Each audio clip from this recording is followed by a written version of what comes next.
ભરૂચ લોકસભા બેઠક પર ભાજપના ઉમેદવાર તરીકે વર્તમાન સાંસદ મનસુખભાઈ વસાવાના નામની જાહેરાત થતાં જ તમામ અટકળો પર પૂર્ણવિરામ મુકાયું છે। વર્તમાન સાંસદ મનસુખ વસાવાને 7મી વખત ટિકિટ અપાઈ છે, તેથી આદિવાસી સામે આદિવાસી ઉમેદવારનો મુકાબલો જોવા મળશે।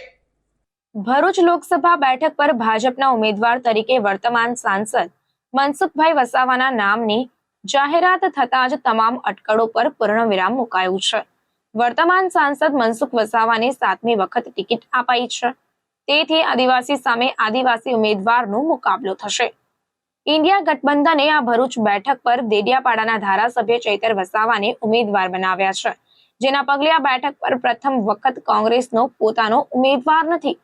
છેલ્લા ઘણા સમયથી વર્તમાન સાંસદ મનસુખ વસાવાનું પત્તું કપાય છે તેવી અટકળો ચાલી હતી। 2 દિવસ પહેલા નિરીક્ષકો સેન્સ લેવા આવ્યા ત્યારે 14 આગેવાનોએ ટિકિટ માટે દાવેદારી કરી હતી, તો શનિવારે ભાજપા દ્વારા ભરૂચ બેઠક પર મનસુખભાઈ વસાવાના નામની ભાજપની પ્રથમ યાદીમાં જ સત્તાવાર જાહેરાત કરી દેવાઈ છે। તેમના નામની જાહેરાતથી પરિવારજનોને સમર્થકો ખુશીથી ઝૂમી ઉઠ્યા હતા। ભરૂચ ભાજપના ચૂંટણી મધ્યસ્થ કાર્યાલય ખાતે ભાજપ અગ્રણીઓ અને કાર્યકરોનો જમાવડો જામ્યો હતો। અભિનંદન અને હાર તોરા સાથે મીઠાઈથી મોઢું મીઠું કરાવવા સાથે ઢોલ નગારા અને આતિશબાજીથી દિવાળી જેવો માહોલ છવાયો।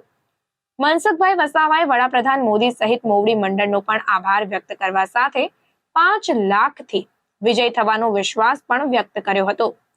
ભરૂચ લોકસભા બેઠકની ચૂંટણી પહેલી વખત 1951માં થઈ હતી। અત્યાર સુધીમાં ભરૂચ બેઠકની 18 વખત ચૂંટણી થઈ છે। રાજ્યસભાના સાંસદ અને કોંગ્રેસના ખજાનચી મરહુમ અહમદ પટેલનો ગઢ ગણાતી ભરૂચ બેઠક કોંગ્રેસ 1989 બાદથી જીતી શકી નથી।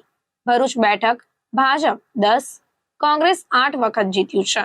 ભાજપમાંથી મનસુખ વસાવા 7મી વખત ચૂંટણી લડશે।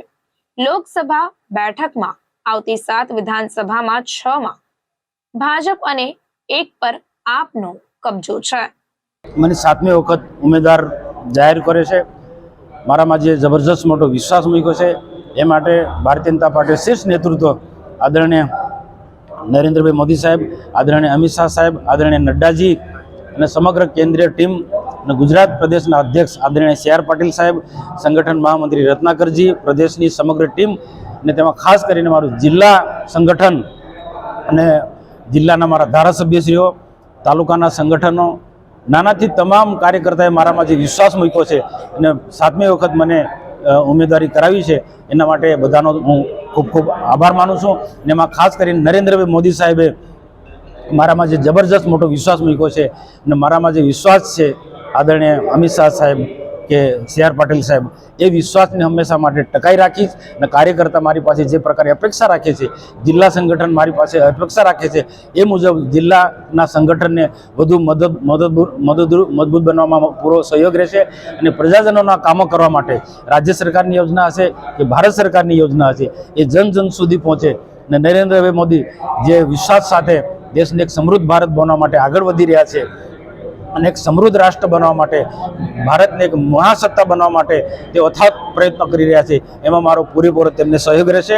અને ફરીને એમનો નરેન્દ્રભાઈ મોદી સાહેબનો, અમિત શાહ સાહેબનો, CR પાટીલ સાહેબનો અને જિલ્લાની ટીમ ભાજપની ધારાસભ્ય સહિત બધાનો ખૂબ ખૂબ આભાર માનું છું।